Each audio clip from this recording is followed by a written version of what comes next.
अस्सलाम वालेकुम स्टूडेंट। अभी हम क्वेश्चन सॉल्व कर रहे हैं। 6.30 क्वेश्चन है। अभी देखें स्टूडेंट, सबसे पहले आपका जो भी क्वेश्चन आता है आप सबसे पहले उसको स्टडी किया करें, उसके बाद प्लान किया करें कि हमने इसको कैसे सॉल्व करना है। देखें, इस तरह का जब भी क्वेश्चन आता है प्रोबेबिलिटी का, सबसे पहले हमें प्लान करने की ज़रूरत पड़ती है, क्योंकि इसमें बहुत सारे ही कंसेप्ट लग रहे होते हैं। तो उस इसलिए हमें प्लान करना ज़रूरी पड़ेगा। यानी कि अब मैं पढ़ता हूँ। अब one bag contains 4 white balls हमारे पास हैं, एंड नेक्स्ट 2 ब्लैक बॉल्स हैं, एंड एन अदर बैग। यानी कि अब हमें क्लियर पता चल गया कि 2 बैग आ रहे हैं।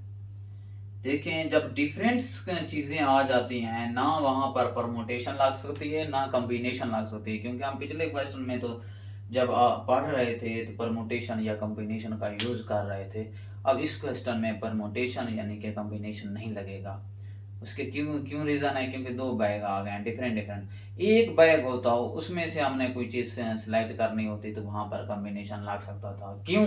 इसकी मेन ये रीजन थी कि मैंने कहा था, अब कंटेन 3 वाइट बॉल हमारे पास है अदर बैग में, और 5 जो है हमारे पास ब्लैक बॉल है। अच्छा, 1 बॉल इज ड्रॉन, जहां मैंने कहा था ड्रॉन का वर्ड्स आ जाएगा तो हम क्या लगाते थे, कॉम्बिनेशन, और इसमें परमुटेशन भी लग सकती थी। लेकिन अब इन दोनों कंसेप्ट यहाँ पर फेल हैं। क्यों? क्योंकि हमारे पास क्या आ रहे हैं, तो एक तो ऑर्डर मैटर यहाँ नहीं कर रहा तो परमुटेशन लगनी नहीं है। दूसरा ये है कि क्योंकि 2 चीज़ें आ रही हैं, 2 बैग आ रही हैं, जब 2 चीज़ें इस तरह से आ रही हैं तो वो हमारे पास वहाँ पर कॉम्बिनेशन नहीं लगाते। अब इस क्वेश्चन को कैसे सॉल्व करना है, हमें क्या फाइंड करनी है, फाइंड द प्रोबेबिलिटी इसकी बोथ आर वाइट, यानी कि वाइट ही होनी चाहिए दोनों की। बोथ आर ब्लैक यानी कि दोनों ही ब्लैक होने चाहिए, उसकी प्रोबेबिलिटी फाइंड आउट करनी है। अच्छा स्टूडेंट, अब हम क्या कर लेते हैं, सबसे पहले गिवन डेटा समझते हैं, गिवन डेटा को लिख लेते हैं। अब फर्स्ट 1 बैग है तो मैं सबसे पहले 1 बैग का डेटा लिख देता हूँ। ये मैंने लिख दिया 1 बैग का। उसमें कौन कौन सी वैल्यूज हमारे पास आ रही है 1 बैग की। वाइट बॉल हमारे पास कौन सी है, देखें, white ball is equal to, इसको मैं नाम दे दूंगा क्योंकि 1 बैग है तो W1 का नाम दे दूंगा। उसकी मैं बात की बताता हूँ कि इसमें क्यों W1 का नाम दिया है। आगे हमारे पास 4 है तो 4 लिख देंगे। नेक्स्ट हमारे पास ब्लैक बॉल्स हैं, ब्लैक बॉल्स लिख देते हैं। कौन सी, B1 का नाम दूंगा, इक्वल टू, कितनी वाइट ब्लैक बॉल्स हैं, 2 हैं तो 2 लिख देते हैं। अच्छा, उसके बाद अनदर बैग है, लेकिन हम इसका टोटल कर लेंगे। टोटल बॉल्स लिख देते हैं बैग 1 की, कितनी हो जाएंगी, तो हमारे पास 6 हो गई हैं। अच्छा स्टूडेंट, अब हम देखते हैं कि हमारे पास अदर बैग का कंसेप्ट लिखते हैं। इधर मैं लिख लेता हूँ कंसेप्ट इधर के सेकंड बैग लिख देते हैं।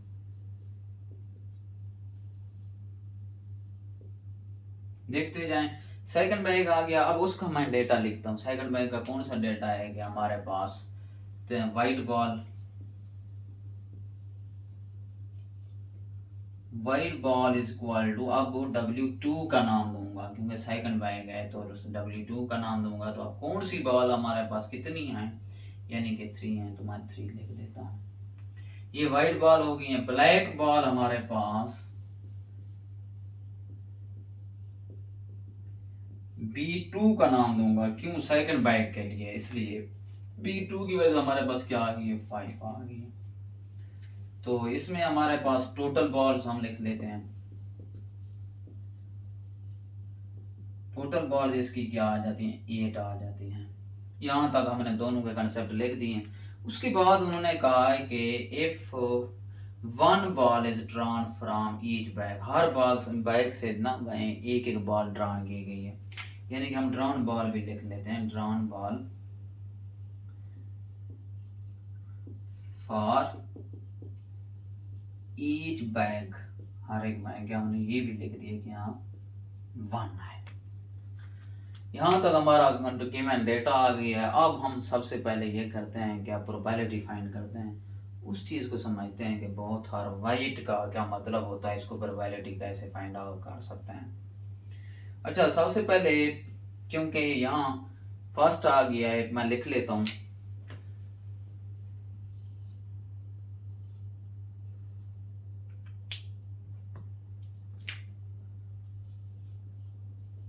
बोथ आर वाइट, वाइट्स आ गए। अब देखें स्टूडेंट, अब हमने क्या लिखा था, drawn ball for each bag, यानी एक बॉल वाइट में से भी, उधर से भी हमने एक एक बॉल निकालनी है। बैग वन की भी बात हो रही है, यानी कि अब बैग टू में भी की बात आ रही है। अब मैं प्रोबेबिलिटी का कंसेप्ट लगाऊंगा। बोथ आर वाइट का मतलब है, तो probability of W1 and W2, यानी कि एक हमारे पास बैग वन के वाइट और W2 को वाइट एंड टू का, यानी कि बैग टू की प्रोबेबिलिटी। इसमें फिर हम देख लेते हैं, इसमें सिंपल, क्योंकि हम ड्रॉन में को आपको छोड़ देंगे, अब सिंपल कंसेप्ट लगाएंगे। अब एंड आया हुआ है तो प्रोबेबिलिटी आपस में मल्टीप्लाइड हो जानी है। अब probability of W1, probability W1 multiplied probability of W2 का है। अब प्रोबेबिलिटी ऑफ W1 की प्रोबेबिलिटी जब हम फाइंड करते हैं, W1 की प्रोबेबिलिटी में क्या करते हैं, फेवरेबल आउटकम देखते हैं, यानी कि वहां से प्रोबेबिलिटी देख लेते हैं कितनी है, वाइट बॉल्स कितनी है, यानी कि फेवरेबल हमारे पास आउटकम वही होती है जो खुद होती है, यानी कि 4 है तो 4 मान लेकर देता हूँ। तो उसके बाद प्रोबेबिलिटी हमारे पास ब्लैक बॉल्स, यानी कि अब टोटल बॉल्स लिखते हैं, टोटल बॉल्स यानी कि डिवाइड करते हैं, तो ये हमारे पास 4/6 हो गया। अब प्रोबेबिलिटी ऑफ W2 कैसे निकालेंगे, W2 वाले बैग यानी कि सेकंड बैग में जाएंगे, वाइट बॉल्स देखेंगे 3 है तो 3 उसके क्या कर देंगे, टोटल बॉल्स हमारे पास क्या है 8 है, ये हम लिख देंगे। 3/4 हमारे पास क्या आ जाता है, 12 आ जाता है।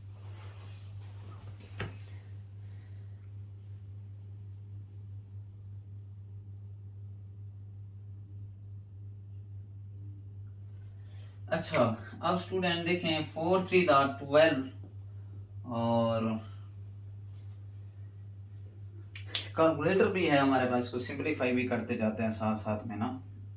और 6 मल्टीप्लाइड 8 48 हो गया। अगर हम 48 को फिर यानी कि 4 12 1 दा 12 4 दा 48 होता है, तो 1/4। अब हमारे पास ये बोथ आर वाइट हमने निकाल लिए हैं स्टूडेंट, ये क्वेश्चन में, यानी कि फर्स्ट पार्ट हमने फाइंड कर लिए, और बोथ आर ब्लैक, अभी हम उसका यानी कि दोनों ब्लैक हों तो उसको भी फाइंड करना है। अब मैं उसको लिख देता हूँ कैसे फाइंड करना है। सेकंड पार्ट हमारे पास है, देखें बोथ आर ब्लैक, ये आ गया। इसको हमने सॉल्व कैसे करना है, देखिए नजर आ रहा है स्टूडेंट आपको।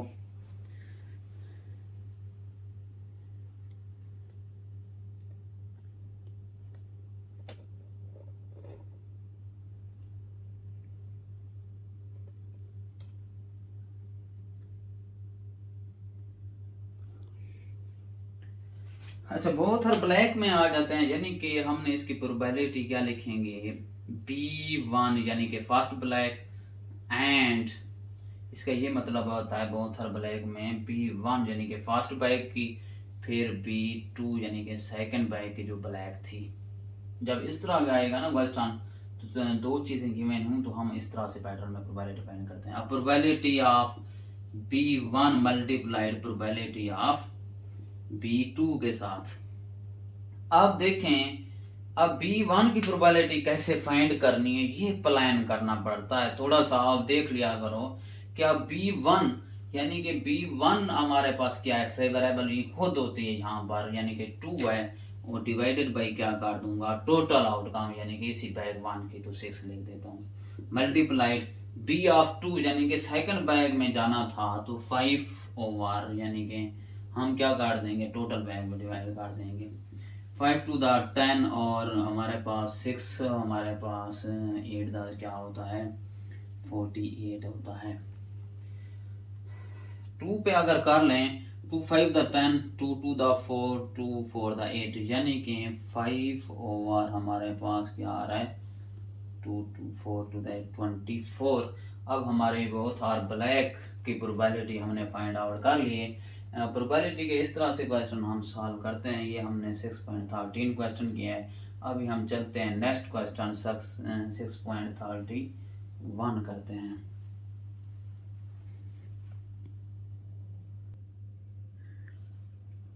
अच्छा स्टूडेंट, अब हम 6.32 क्वेश्चन कर रहे हैं। जो फर्स्ट क्वेश्चन था वो 6.31 था, मैंने 6.30 लिख दिया था, लेकिन वो 6.31 था। अभी हम क्वेश्चन सॉल्व कर रहे हैं 6.32, यानी कि अब दोबारा जब इधर आए हमें क्लियर हो गया 2 आंसर लिखा हुआ है, तो इसमें तो हमारे क्लियर हो गया, तो परमोटेशन तो लगनी नहीं है, यानी कि कॉम्बिनेशन भी नहीं लगनी। अब कौन सा मेथड, जो अभी मेथड किया था वही सॉल्व करेंगे, लेकिन हम 2 अर्न्स लिखा हुआ है तो फर्स्ट अर्न लिख लेता हूँ। ठीक है, अर्न हम लिख लेते हैं, अर्न्स अर्न 1 लिख देते हैं। ठीक है, इसका डेटा लिख लेते हैं। इसमें क्या है, हमारे पास 3 वाइट हमारे पास बॉल्स हैं। वाइट बॉल मैं लिख लेता हूँ, वाइट बॉल्स इक्वल टू, मैंने कहा था W1 का नाम देना है। अब किसके इक्वल है, 3 के। उसके बाद कितना, रेड बॉल आ गए। अब हमारे पास red balls equal to, red balls हमारे पास कितनी है, इसको R1 का नाम देंगे इक्वल टू 7 के साथ। अच्छा, इस 15 है हमारे ख्याल में, 15 ब्लैक बॉल्स हैं। बुक्स में से देख लेते हैं, 15 ब्लैक बॉल हैं। 15 ब्लैक बॉल्स लिख देते हैं, black balls equal to B1 equal to 15 के साथ। एंड 10 वाइट बॉल्स आए। देखें स्टूडेंट, 10 वाइट बॉल आ गई, यानी कि एंड का मतलब है 2 अनकंटेन रिस्पेक्टिवली। इसका मतलब ये है कि दोनों अर्न्स की वैल्यूज यहाँ पर मौजूद हैं।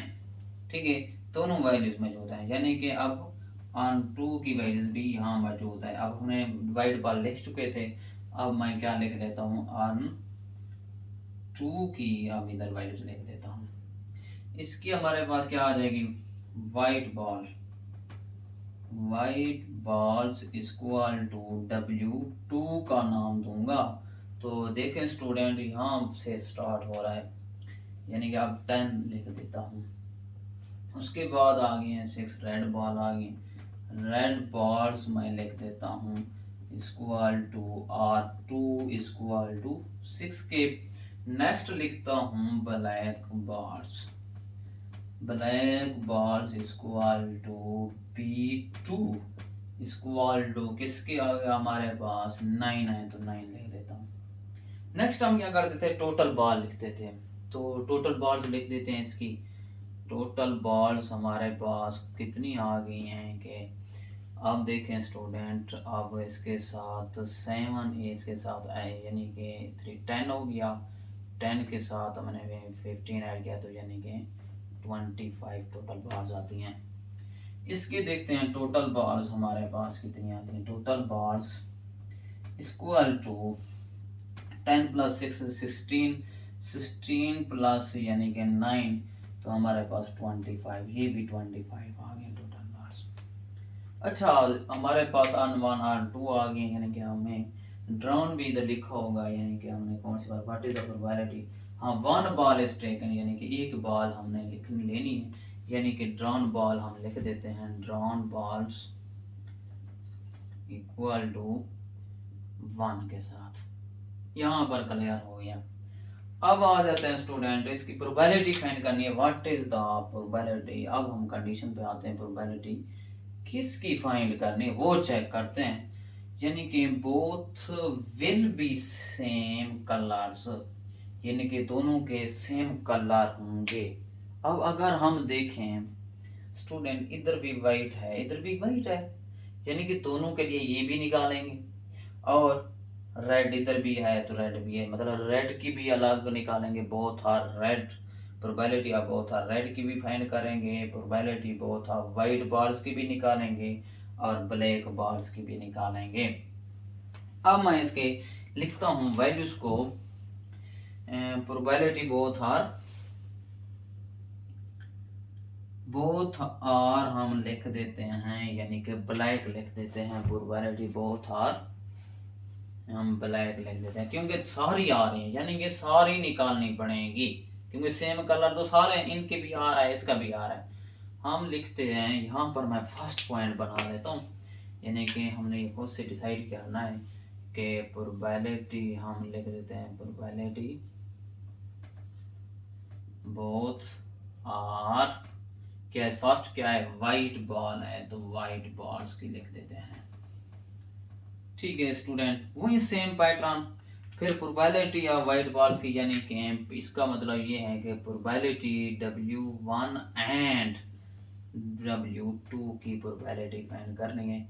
PW1 मल्टीप्लाइड P ऑफ 2, वही पैटर्न सारा का सारा सेम जा रहा है, लेकिन इस कलर का भी वाइट के साथ भी करेंगे, उसमें सिर्फ उस मेंशन था वाइट यानी कि ब्लैक अलग अलग। अब ये तीनों को हमने निकालना पड़ेगा। मैं देखता हूँ नजर आ रहा है कि नहीं आपको स्टूडेंट। अच्छा, प्रोबेबिलिटी ऑफ W1 कैसे निकालेंगे, यानी कि हम फेवरेबल आउटकम देखेंगे। फेवरेबल आउटकम हमारे पास यही 3 है, तो 3, क्योंकि वाइट बॉल 1 की 3 है, 3 लिख देता हूँ, और डिवाइडेड बाई हमारे पास क्या है 25। ये हमारे पास स्टूडेंट टोटल आउटकम होती है, ये लिख देता हूँ 25। ये W1 की प्रोबेबिलिटी इस तरह निकालते हैं। फिर प्रोबेबिलिटी W2 की, अब वाइट बॉल इसमें देखता हूँ कितनी है, 10 है, यानी कि अब 10 ओवर 20, ये 25 है टोटल, ये कर देंगे, यानी कि 30 ओवर, अब मैं मल्टीप्लाइड कर लेता हूँ 25 मल्टीप्लाई 25, 25 मल्टीप्लाई 25, यानी कि 625 आ जाता है, 625। अच्छा, ये तो मैंने प्रोबेबिलिटी बोथ आर वाइट की निकाल ली है। इसी तरह से हम प्रोबेबिलिटी फाइंड करते हैं। प्रोबेबिलिटी दूसरा जो कंसेप्ट है, प्रोबेबिलिटी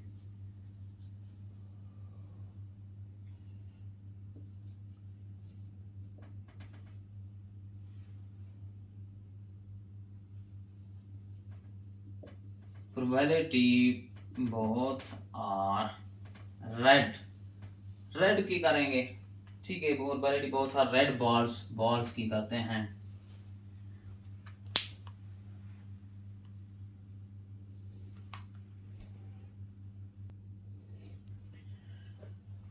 अच्छा, अब स्टूडेंट देखें कि प्रोबेबिलिटी बोथ आर रेड की हम निकाल रहे हैं, यानी कि आप क्या लिखेंगे, प्रोबेबिलिटी R1 एंड R2। और में हमने क्या करना होता है, मल्टीप्लिकेशन करना होता है, एंड आया हुआ है इसमें, इसलिए probability of R1 multiplied probability of R2 के साथ। अब प्रोबेबिलिटी स्टूडेंट R1, अब इसकी फेवरेबल आउटकम कौन सी है, R1 की क्या है हमारे पास 7 है, डिवाइडेड बाय मैं क्या करूंगा, जो टोटल हमने किया हुआ 25। अब इसकी प्रोबेबिलिटी R2 यानी कि फेवरेबल आउटकम हमारे पास इसकी R2 की रेड की 6 है, 6 ओवर 25, और 6 से हमारे पास 7 है, क्या होता है 42 ओवर, इनको आपस में मल्टीप्लाई किया था 625 आता है। अब तीसरा पार्ट हम कर लेते हैं। प्रोबेबिलिटी तीसरा पार्ट आ गया है, प्रोबेबिलिटी बोथ आर ब्लैक। ठीक है, बॉल्स, ब्लैक बॉल्स की। क्लियर हो रहा है?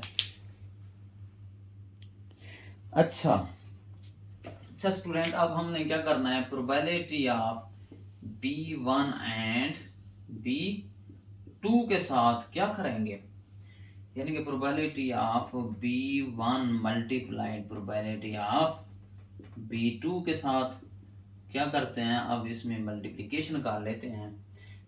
प्रोबेबिलिटी ऑफ B1 निकालनी है, तो B1 की हमारे पास किधर है, ब्लैक 1 की 15 है, 15 डिवाइडेड बाई 25 मल्टीप्लाइड। अच्छा स्टूडेंट, अब हमारे पास ब्लैक बॉल्स इधर कितना है 9 है, 9/25। अब 15 को 9 से मल्टीप्लाइड करेंगे तो 135 आ जाता है 625। दोबारा भी हम मल्टीप्लिकेशन कर लेते हैं। 15 मल्टीप्लाई 9 135 आता है।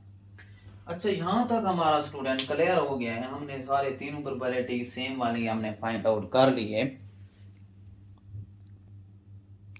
अब हमने क्या करना है, अब मेन कंडीशन अब आनी है। अब हम सवाल प्रोबेबिलिटी किसकी फाइंड करनी थी, both will be same colour, यानी कि सेम कलर सारी की सारी होनी चाहिए थी।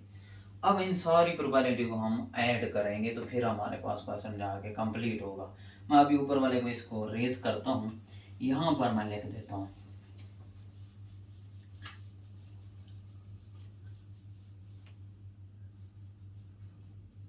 अब हमने क्या फाइंड करनी थी, will be same colour.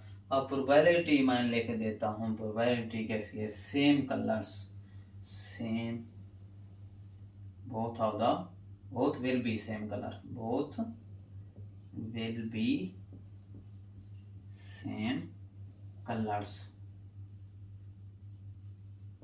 Equal to. अब सारी प्रोबेबिलिटी हमने ऐड कर देनी है। प्रोबेबिलिटी हमने फर्स्ट यानी कि वाइट वाली कौन सी थी, ये थी 30 प्लस 625 प्लस, यानी कि अब हम देख लेते हैं स्टूडेंट, रेड की कौन सा आंसर आया था 42/625 प्लस अब हमारे पास ब्लैक में 135/625। अच्छा देखें स्टूडेंट, अब मैं क्या करता हूँ, ऐड कर लेता हूँ। 30 plus 42 plus 135 207 equal to 207 divided by, ये तो सेम आ रहा है 625।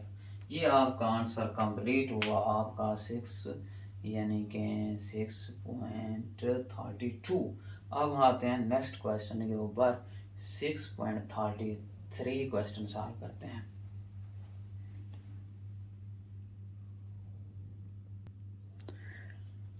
अच्छा स्टूडेंट, क्वेश्चन 6.32 है, बहुत ही इंपॉर्टेंट क्वेश्चन है। आपको मैं एक कंसेप्ट बताता जा रहा हूँ कि प्रोबेबिलिटी में एक कंसेप्ट होता है कि यानी कि व्हेन या लूज, नेक्स्ट होता है प्रॉफिट या लॉस। अब हमारे पास अलाइव या डाइस, जिंदगी मौत, यानी कि हमारे पास इस तरह का जब क्वेश्चन आता है तो हम इसको कैसे फाइंड आउट कर सकते हैं। अब हमारे पास ये वाला बहुत ही इंपॉर्टेंट है और कंसेप्चुअल है, यानी कि इजी है लेकिन इतना मुश्किल नहीं है।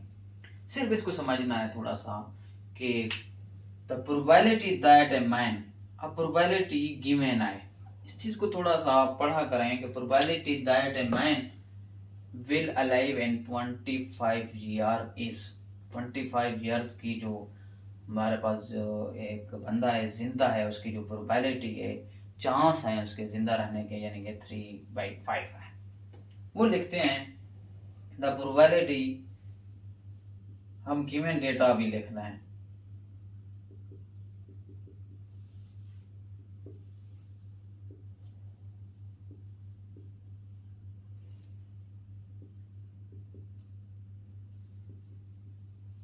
इक्वल टू क्या है हमारे पास 3/5 है। अच्छा इसके बाद probability that a man will be alive की जब लिखते हैं, जब एक चीज जिंदा है और जिंदगी मौत है ना, यानी कि उसकी हम इसको कहते हैं सक्सेस प्रोबेबिलिटी। उसके साथ फेलियर प्रोबेबिलिटी लाजमी होती है। सक्सेस प्रोबेबिलिटी का भी कंसेप्ट आपने पढ़ा होगा, फेलियर प्रोबेबिलिटी का भी कंसेप्ट पढ़ेगा, इसमें वो भी यूज होना है, लाजमी अभी यूज करते हैं। यानी कि अब मैं क्या कहता हूँ लाइफ के लिए, यानी कि मैन है तो एम लार्ज से रिप्रेजेंट कर लेता हूँ, 3/5 लिख देते हैं।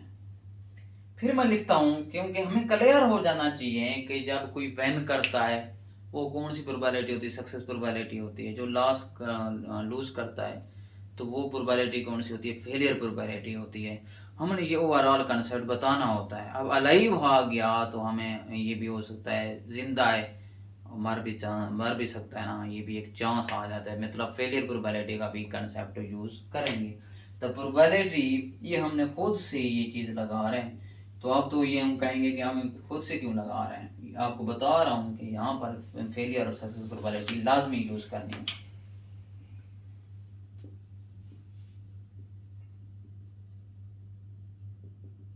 इक्वल टू, उसको मैं एम बार से रिप्रेजेंट कर दूंगा।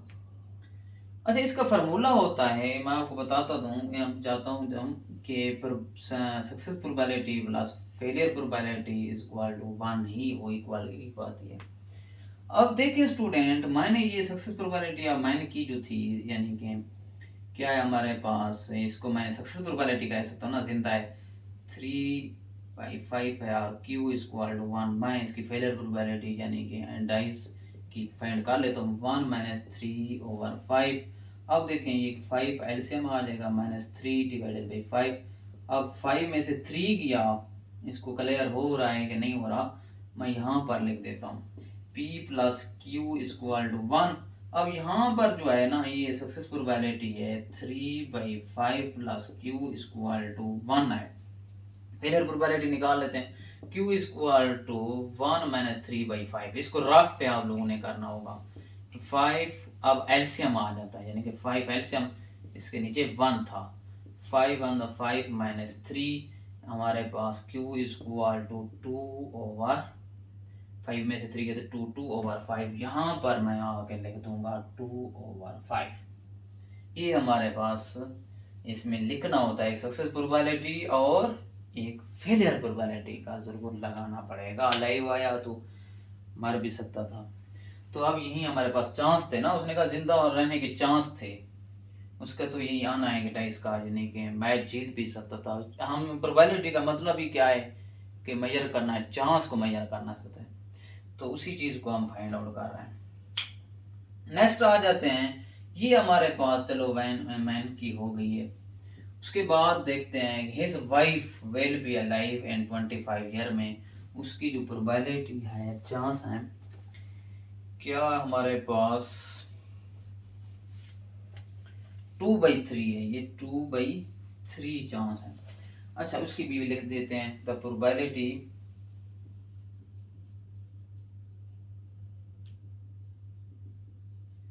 That a wife will alive equal to, wife है तो हम W से रिप्रेजेंट कर देते हैं लार्ज से, उसके बाद उसकी प्रोबेबिलिटी क्या आ गई है, 2/3 आ गई है। ये तो सक्सेस प्रोबेबिलिटी है वाइफ की। अब इसकी फेलियर प्रोबेबिलिटी हम खुद से फाइंड करते हैं। वो कैसे कर देंगे कि देखें, P plus Q equal to 1। अब इसकी सक्सेस प्रोबेबिलिटी क्या आ गई है, 2/3 प्लस क्यू इक्वल टू 1। अब Q इक्वल टू 1 - 2/3। अब इक्वल टू 3 एलसीएम लेंगे, क्यों इसमें 1 है, तो 3 1 × 3 - 2, तो हमारे पास इक्वल टू 1/3 आ रहा है। ये हमारे पास क्या आ गई है, फेलियर प्रोबेबिलिटी, यानी कि आ गई है हमारे पास वाइफ की।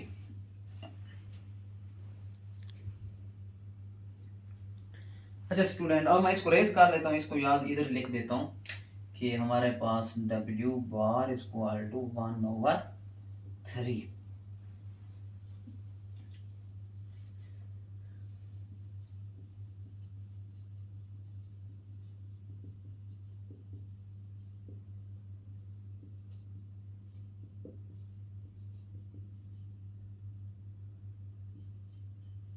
नाइस। अब हमारा सारा कंसेप्ट क्लियर हो गया है कि अब हमने गिवन डेटा बना लिया है। अब आते हैं कि हमारे पास जो फर्स्ट पार्ट है वो मैंने लिख दिया है। उन्होंने कहा find the probability both will be alive in 25 year, यानी कि दोनों जिंदा हैं। हम कह लेते हैं फर्स्ट पार्ट इसका लिख लेते हैं। फर्स्ट पार्ट हमारे पास कौन सा है, उसकी प्रोबेबिलिटी फाइंड कर रहे हैं, both will alive in 25 years, ये हमने लिख दिया है।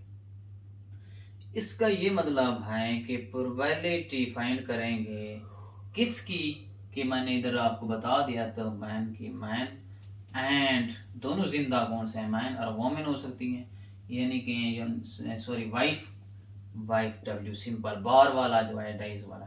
अब क्या करेंगे, probability of M multiplied probability of wife की, ये तो हमें गिवन है प्रोबेबिलिटी ऑफ मान की क्या है 3/5 है, हम लिख देते हैं। उसके बाद मल्टीप्लाइड करते हैं वाइफ की 2/3 है, 2 3 6 और 3 5, यानी कि आप इधर कैंसिल और कर लेते हैं ना, 3 3 कैंसिल, यानी कि 2/5 ही हमारे पास प्रोबेबिलिटी आ जाती है। तो ये हमने निकाल लिया है कि यानी कि प्रोबेबिलिटी मैन एंड वाइफ की, यानी कि एक फर्स्ट पार्ट हमने इसका कंप्लीट कर लिया है 2/5। अब हम आते हैं नेक्स्ट पार्ट करते हैं। नेक्स्ट पार्ट में क्या है, ओनली वन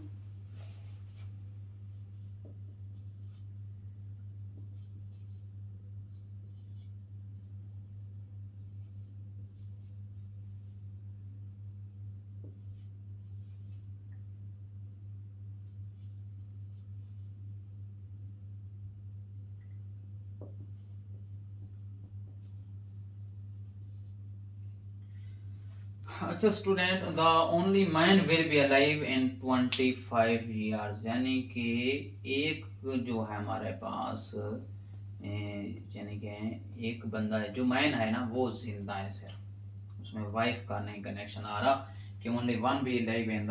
अब सेकंड पार्ट में देखता हूँ आपको नजर आ रहा है कि नहीं। अच्छा स्टूडेंट, अभी मैंने दोबारा पार्ट लिख दिया है कि आपको नज़र नहीं आ रहा था। अभी देखें कि ओनली मैन यानी कि विल बी ए लाइफ, यानी कि जिंदा है कि यानी कि मैन हमारे पास लिव एंड वाइफ, अब इसमें क्या होगी नहीं, ऑटोमेटिकली हमें क्लियर हो जाना चाहिए कि एक जब बंदा जिंदा है तो वाइफ मर गई है। तो इस पे हमने अब प्रोबेबिलिटी कैसे फाइंड करना है, हमें तो पता चल गया मैन की भी हमारे पास एम होता है एंड वाइफ डेज का क्या होता है डब्ल्यू बार से रिप्रेजेंट करते हैं, हमने लिखा हुआ है यानी कि वाइफ बार ये लिखा है। अब प्रोबेबिलिटी ऑफ एम और एंड का मतलब होता है मल्टीप्लिकेशन, प्रोबेबिलिटी ऑफ डब्ल्यू बार लिखेंगे। अब प्रोबेबिलिटी ऑफ एम यानी कि मैन जिंदा की क्या भी थी 3/5 थी, 3/5 मल्टीप्लिकेशन क्या हमारे पास के 1/3 थी, 3 3 कैंसिल हो जाएगी तो हमारे पास क्या आ जाएगा 1/5 आ जाएगा। ये हमने सेकंड पार्ट कर लिया। अभी हम इसको रेज करके थर्ड पार्ट सॉल्व करते हैं।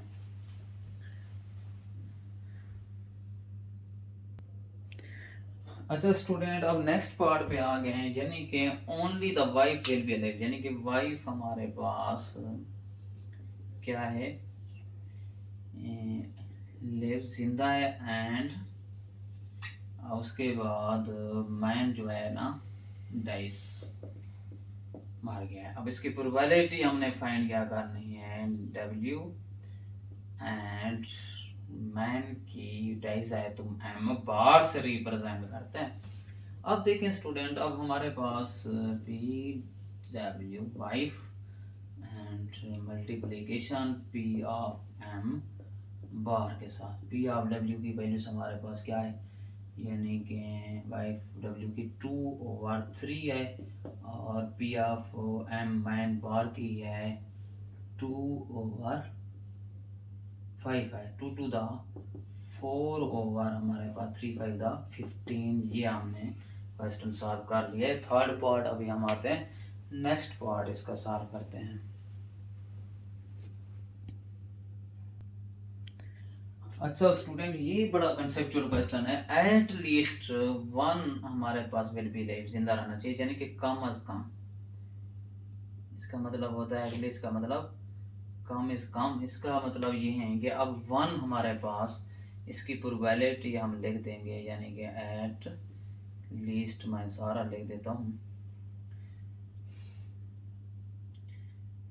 Probability at least one will alive in 25 years, इसकी फाइंड करनी थी इक्वल टू 1, यानी कि 1 कम अज कम एक जिंदा होना जरूरी है। एक जिंदा है, अब मेंशन नहीं है कि कौन जिंदा है, अब हम माइनस करेंगे प्रोबेबिलिटी जो हमारे पास होते हैं, यानी कि नॉन लाइव, जो जिंदा नहीं है, वो माइनस कर लेते हैं।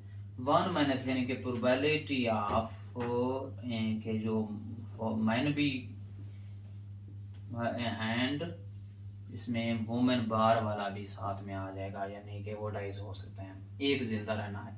अब 1 minus P of M bar and multiplication P of W bar के साथ वाइफ बार भी आ सकती है। 1 माइनस एक का रहने के जिंदा रहने के लिए, यानी कि दोनों जो डाइस हो रहे हैं उनकी प्रोबेबिलिटी को माइनस कर लेते हैं। ये एक मतलब ट्रिक्स है, यानी कि ये एक मेथड है इसको सॉल्व करने के लिए। तो अब प्रोबेबिलिटी एम बार की हमारे पास कौन सी आ गई है, 2/5 है। मल्टीप्लिकेशन क्या है डब्ल्यू बार की, तो 1/3 है। यानी कि इधर मैं कर लेता हूँ, यहीं देखो 1 माइनस 2/3 5 अब 15 एलसीएम आ जाएगा, 15 माइनस 2 इक्वल टू 13/15। ये आपका पास ये क्वेश्चन सॉल्व हुआ है। इस तरह से एटलीस्ट यानी कि 1 में से दोनों डाइजेस प्रोबेबिलिटी माइनस कर देंगे, दोनों डाइजेस को आपस में माइनस कर दिया तो ये हमारे पास आंसर आ गया, यानी कि 13/15। मेरे ख्याल में आपको नज़र आ रहा होगा, नज़र नहीं आ रहा तो अभी हम देख लेते हैं स्टूडेंट। यहाँ पर ऐसे देख लो, यहाँ पर तो 1 माइनस सी, इसको कर देता हूँ 2/15 आ जाएगा। अब मैं एलसीएम ले लेता हूँ, एलसीएम आ गया 15। अब 15 माइनस 2 इक्वल टू क्या आ जाएगा, 13/15 आंसर आ गया है। अब हम चलते हैं नेक्स्ट पार्ट पे।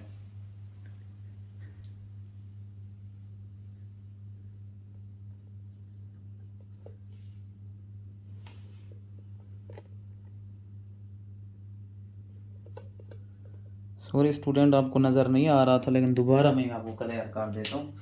1 माइनस यहाँ से हमने प्रोबेबिलिटी ऑफ एम बार और एम डब्ल्यू का 2/3, ये जो प्रोबेबिलिटी थी एम बार की 2/5, सॉरी 2/5 मल्टीप्लाई डब्ल्यू बार की क्या है 1/3, 2 1 दा 2 3 5 दा 15।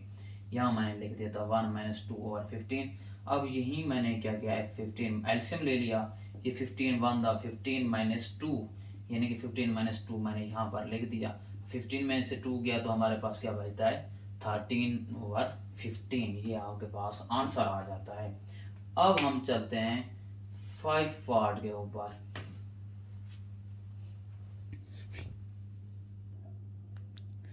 अच्छा स्टूडेंट, अब देखें कि हमारे पास एक क्वेश्चन है, none of them will be 25, दोनों जिंदा नहीं है, यानी कि हमारे पास दोनों ही मर गए हैं, दोनों ही। तो उसकी प्रोबेबिलिटी क्या फाइंड करेंगे, दोनों जब हमारे पास फौत हो गए हैं तो एक तो मैन मैन बार आएगी एंड डब्ल्यू बार आ जाएगी। Probability of M bar multiplication probability of W bar के साथ। अब आ जाते हैं, अब पी इंटू डब्ल्यू बार हमारे पास किधर है, मैन बार, ये 2/5 मल्टीप्लाई डब्ल्यू बार क्या है 1/3, 2/3 5/15। ये हमारे पास इसके प्रोबेबिलिटी आने के चांस हैं। अब नेक्स्ट पार्ट हम सॉल्व करते हैं। अच्छा स्टूडेंट, अब हम आ गए most at the most one probability a live in 25 years. अब मोस्ट का मतलब है एक से ज्यादा, यानी कि वन में से प्रोबेबिलिटी किसकी फाइंड करेंगे, जो नहीं के दोनों हमारे पास जिंदा हैं लाइफ। अब क्या करेंगे, 1 minus probability of man and wife. अब 1 minus P of M and P of W लिख देंगे। 1 माइनस पी ऑफ एम की वैल्यूज कौन सी है, 3/5 है मल्टीप्लाइड वाइफ की कौन सी है 2/3, 3 कैंसिल कर देंगे। 1 माइनस 2/5,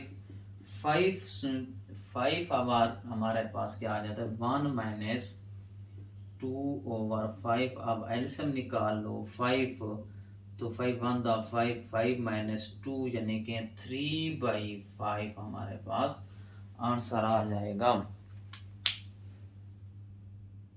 ठीक है, अब स्टूडेंट आपको समझ आनी चाहिए कि जब at most one live in 25 years, एक था एट लिस्ट में, एट लिस्ट भी वन में से माइनस किया था किसको, जो डाइस थे।